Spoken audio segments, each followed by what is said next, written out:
मित्रों, वंदे मातरम, जय हिंद, नमस्कार। मैं हूं अनिल यादव। आपका स्वागत है हमारे यूट्यूब चैनल गुरुजी स्टडी अड्डा फॉर यूपी टेट के लिए विशेष चैनल पर। तो मित्रों, पिछले वीडियो में पर्यावरण के अंतर्गत हम लोग पढ़ चुके थे पारिस्थितिकी किसे कहते हैं, इतना पढ़े थे। पर्यावास किसे कहते हैं, निकेत किसे कहते हैं, इसकी पूरी जानकारी लिए थी। तो मित्रों, आज के वीडियो में हम आपको बताएंगे पारिस्थितिकी तंत्र क्या है और पारिस्थितिकी तंत्र के प्रकार कितने होते हैं, इसके बारे में हम इस वीडियो में अध्ययन करेंगे। चलिए मित्रों, शुरू करते हैं। पारिस्थितिकी तंत्र को परितंत्र भी कहा जाता है। कहीं कहीं पारिस्थितिकी तंत्र लिखा होता है, कहीं कहीं परितंत्र लिखा होता है। दोनों का मीन्स एक ही होता है। देखिए मित्रों, पारिस्थितिकी तंत्र को अंग्रेजी में इकोसिस्टम कहते हैं। हमने पिछले वीडियो में पारिस्थितिकी के बारे में बताया था, लेकिन यहाँ पर पारिस्थितिकी तंत्र की बात कर रहे हैं तो इकोसिस्टम कहते हैं पारिस्थितिकी तंत्र को अंग्रेजी में। तो मित्रों देखिए, परिभाषा कैसी बनेगी, ध्यान दीजिए मित्रों। एक शब्द यहाँ पर लिखा है जीव की प्रकृति। किसकी प्रकृति? जीव की प्रकृति। एक शब्द यहाँ पर लिखा है कार्यात्मक इकाई। कार्यात्मक इकाई किसकी? जीव की कार्यात्मक इकाई। कार्यात्मक इकाई का मतलब क्या होता है मित्रों? कार्य करने की क्षमता। किसकी कार्य करने की क्षमता? तो जीव की कार्य करने की क्षमता, इसे कार्यात्मक इकाई कहते हैं। और मित्रों, एक तरफ यहाँ पर लिखा हुआ है जैविक। जैविक के अंतर्गत क्या होता है मित्रों? समस्त जीव जंतु आते हैं, जो सजीव होते हैं वे जैविक के अंतर्गत आते हैं। और मित्रों, एक तरफ लिखा है अजैविक। अजैविक के अंतर्गत वे पदार्थ आते हैं जिसमें जीव नहीं पाया जाता, निर्जीव होते हैं। जैसे कि मित्रों, पर्वत हो गया, पठार हो गया, नदियाँ हो गई, वायु हो गया, यह अजैविक के अंतर्गत आता है। तो मित्रों देखिए, परिभाषा कैसे बनेगी पारिस्थितिकी तंत्र की। जीवों की प्रकृति, उसकी कार्यात्मक इकाई, जैविक एवं अजैविक के मध्य होने वाली अंतःक्रिया का वैज्ञानिक अध्ययन करना ही पारिस्थितिकी तंत्र कहलाता है। यह किसकी परिभाषा है मित्रों? एक बार फिर से सुनिए। जीवों की प्रकृति, उसकी कार्यात्मक इकाई, जैविक और अजैविक के मध्य हुई अंतःक्रिया का वैज्ञानिक अध्ययन। कैसा अध्ययन? वैज्ञानिक अध्ययन, क्रमबद्ध अध्ययन, सुसंगठित अध्ययन को ही क्या कहते हैं? पारिस्थितिकी तंत्र कहते हैं। या हम कह दें इकोसिस्टम कहते हैं, या कह दें कि परितंत्र कहते हैं। यह सीधा सीधी परिभाषा है किसकी? पारिस्थितिकी तंत्र का। एक बार आप फिर से सुन लीजिए। जीवों की प्रकृति, कार्यात्मक इकाई, जैविक और अजैविक के मध्य हुई अंतःक्रिया का वैज्ञानिक अध्ययन करना ही पारिस्थितिकी तंत्र कहलाता है। वैज्ञानिक अध्ययन का मतलब होता है मित्रों क्रमबद्ध रूप से, सुसंगठित रूप से। चलिए मित्रों, एक तरफ से हम और आपको समझाते हैं पारिस्थितिकी तंत्र की परिभाषा। और मित्रों, पिछले वीडियो में हम आपको बताए थे पर्यावास के बारे में, निकेत के बारे में। तो मित्रों एक बार देख लीजिए, पर्यावास का मतलब होता है जीवों का आवास। जीवों के आवास को पर्यावास कहते हैं। और मित्रों, भिन्न भिन्न जीवों का पर्यावास एक हो सकता है। हमने आपको बताया था जैसे कि शेर और हाथी जंगल में रहते हैं तो इसका जो पर्यावास होगा एक ही होगा, क्योंकि शेर और हाथी दोनों कहाँ रहते हैं? जंगल में रहते हैं। लेकिन मित्रों, वहीं पर जो व्हेल है, मछली है, उसका पर्यावास कहाँ होता है? समुद्र में होता है। तो यानी कि भिन्न भिन्न जीवों का पर्यावास एक हो सकता है, भिन्न भिन्न जीवों का पर्यावास अलग हो सकता है। अब मित्रों, हम आपको बताए थे कि निकेत किसे कहते हैं। देखिए मित्रों, जीवों की कार्यात्मक इकाई को निकेत कहते हैं। कार्यात्मक इकाई का मतलब होता है मित्रों जीवों की कार्य करने की क्षमता। देखिए मित्रों, प्रत्येक जीव के कार्य करने की क्षमता अलग अलग होती है। शेर की कार्य करने की क्षमता अलग होती है, हाथी की कार्य करने की क्षमता अलग होती है, लोमड़ी की कार्य करने की क्षमता अलग होती है, बकरी की कार्य करने की क्षमता अलग होती है, मनुष्य की कार्य करने की क्षमता अलग होती है। तो मित्रों, जीवों की कार्यात्मक इकाई या जीवों की कार्यात्मक क्षमता को ही निकेत कहा जाता है। अब मित्रों, यहाँ पर देखिए परिभाषा कैसे बनेगी। देखिए मित्रों, पर्यावास में या जीवों के आवास में, जीवों के आवास का मतलब क्या? प्रकृति में। जीवों के प्राकृतिक और उसकी कार्यात्मक क्षमता के कार्य करने का ढंग का क्रमबद्ध अध्ययन का कहलाता है इकोसिस्टम कहलाता है। मित्रों, यहाँ पर इको हो जाएगा, इकोसिस्टम कहलाता है, पारिस्थितिकी कहलाता है। एक बार फिर से सुनिए मित्रों, जीवों की प्रकृति, जीवों की कार्य करने की क्षमता और जीवों का कार्य करने का जो ढंग है, जीवों का कार्य करने का ढंग से उसका क्रमबद्ध अध्ययन करना ही क्या कहलाता है? इकोसिस्टम कहलाता है। या हम कह लें क्या कहलाता है? पारिस्थितिकी कहलाता है। अब मित्रों हम आगे चलते हैं। अगला पॉइंट है, अति महत्वपूर्ण है।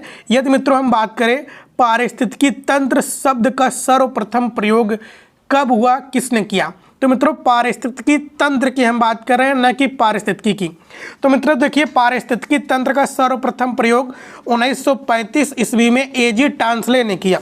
जबकि मित्रों यदि हम पूछे पारिस्थितिकी शब्द का प्रयोग सर्वप्रथम कब हुआ, तो 1866 ईस्वी में अर्नेस्ट हैकेल ने किया। सिर्फ पारिस्थितिकी की बात कर रहे हैं, जो कि पिछले वीडियो में हम आपको बताए हैं।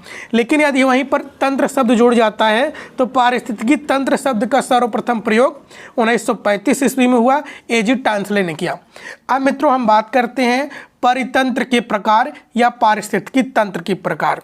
तो मित्रों देखिए परितंत्र के दो प्रकार होते हैं। एक आपका होता है प्राकृतिक परितंत्र और दूसरा होता है आपका मानव निर्मित परितंत्र। और मित्रों देखिए पहले हम लोग देखते हैं प्राकृतिक परितंत्र क्या होता है। तो मित्रों देखिए जो प्राकृतिक परितंत्र होता है यह भी दो प्रकार का होता है। एक होता है सौर किरण पर आधारित परितंत्र या हम कह लें सौर किरण पर आश्रित परितंत्र, और दूसरा होता है वैकल्पिक स्रोत होता है प्राकृतिक का। तो वैकल्पिक स्रोत में क्या होते हैं, वर्षा होती है, ज्वार होता है, ज्वार भाटा पर आश्रित होते हैं। कौन? वैकल्पिक स्रोत। तो चलिए मित्रों प्राकृतिक परितंत्र में हम समझते हैं सौर किरण पर आश्रित क्या होता है। देखिए मित्रों जैसे कि समुद्र में जो रहने वाले जीव हैं, नदियों में रहने वाले जो जीव हैं, मरुस्थल पर जो वनस्पतियां पाई जाती हैं या नदियों में जो काई पाई जाती है या कुछ भी थोड़ा सा भी जीव पाया जाता है, तो उसके लिए क्या जरूरी होता है? उसके लिए मुख्य रूप से जरूरी होता है मित्रों सूर्य की किरण। तो मित्रों हम कह सकते हैं, कैसे परिभाषा बनाएंगे, सूर्य की किरण जरूरी होता है तो हम कह सकते हैं कि सौर किरण पर आधारित प्राकृतिक परितंत्र से तात्पर्य ऐसे परितंत्र से है जिसका अस्तित्व का मूल कारण क्या है? मूल कारण सूर्य की किरणें हैं। यदि सूर्य की किरणें न प्राप्त हो तो समुद्र का, नदियों का, मरुस्थल का कोई अस्तित्व ही नहीं बचेगा, इसका अस्तित्व समाप्त हो जाएगा। तो इसे ही क्या कहते हैं? सौर किरण पर आश्रित परितंत्र कहते हैं। समुद्र का परितंत्र, नदी का परितंत्र, मरुस्थल का परितंत्र। तो मित्रों समुद्र में जीव होने के लिए, नदियों में जीव होने के लिए, मरुस्थल में जीव होने के लिए, जीव जंतुओं को चलाने के लिए सूर्य की सख्त जरूरत होती है, सूर्य की किरणों की सख्त जरूरत होती है। इसे हम कहते हैं सौर किरण पर आश्रित परितंत्र। चलिए मित्रों हम बात कर रहे हैं वैकल्पिक स्रोत क्या है। तो मित्रों वैकल्पिक स्रोत का मतलब होता है कि यह वह परितंत्र है जिसका अस्तित्व मूल कारण सूर्य की किरणें नहीं होती हैं। वैकल्पिक स्रोत का मूल कारण क्या है? इसमें वैकल्पिक किरणें इसका मुख्य स्रोत नहीं होती बल्कि अन्य वैकल्पिक स्रोत होते हैं। जैसे कि मित्रों क्या होते हैं, वर्षा होती है, ज्वार भाटा होता है, इस पर आश्रित होते हैं। तो देखिए मित्रों क्या होता है, पहला पॉइंट है वर्षा वन। देखिए मित्रों जब यदि सूर्य की किरणें जो है पेड़ पौधों की मिले लेकिन वर्षा न हो तो क्या वन का अस्तित्व होगा? आपका आंसर होगा नहीं, वन का अस्तित्व नहीं होगा। तो मित्रों वैकल्पिक स्रोत में हम क्या कह सकते हैं, वर्षा वन जो यह है यह वैकल्पिक स्रोत है। किसका? वर्षा जो है यह वैकल्पिक स्रोत है वर्षा वन का।